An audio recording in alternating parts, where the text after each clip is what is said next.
are penalties for non-compliance with clean hydrogen or their derivative usage mandates necessary, referring to our 2030 targets and so on? Are they necessary to support project developers? And if so, how might they be structured to avoid undermining competitiveness within the industry?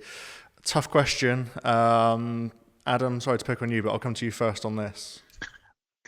Actually, I'm quite glad you have, because I was speaking to a developer yesterday doing a project in the States, an e-fuels project, e-methanol. And one of their concerns is they're trying to do this entirely as a completely off-grid project. So it's solar, wind, hydrogen electrolysis, and methanation to create methanol.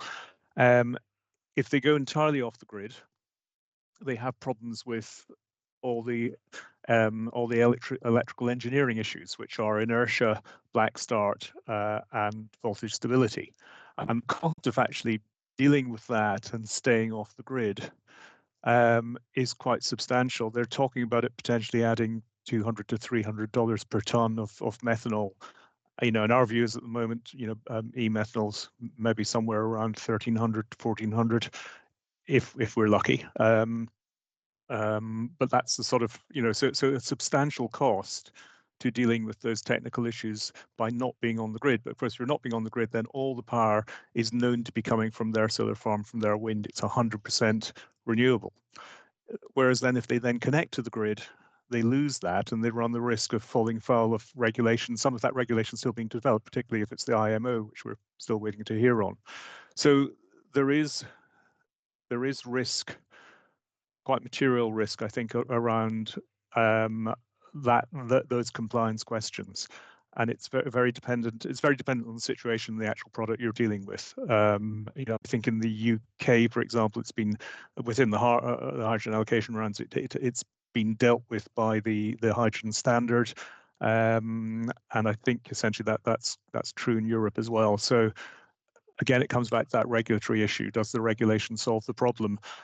At the end of the day, it's a little bit like people, if you drive someone said once, if you drive an electric car in Poland, you're driving a coal-fired car.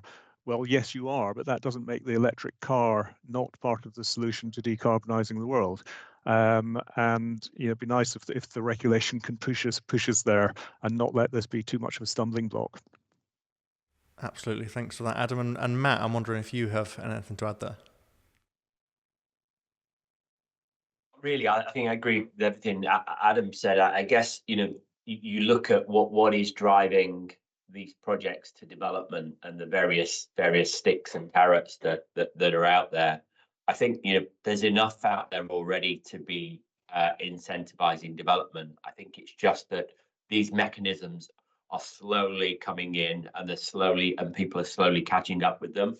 I think if we look at the picture, let's say in 2 years' time, when we've had roll off of free allowances on EU ETS and CBAM is rolled in to stop carbon leakage, you start looking at those tools being in place that will incentivize investment. And I think that's what we're looking for. We're looking at that what's going to open up investment and encourage businesses to say, hold on a minute, I can't do things out how I've always done them. I need to find an alternative way.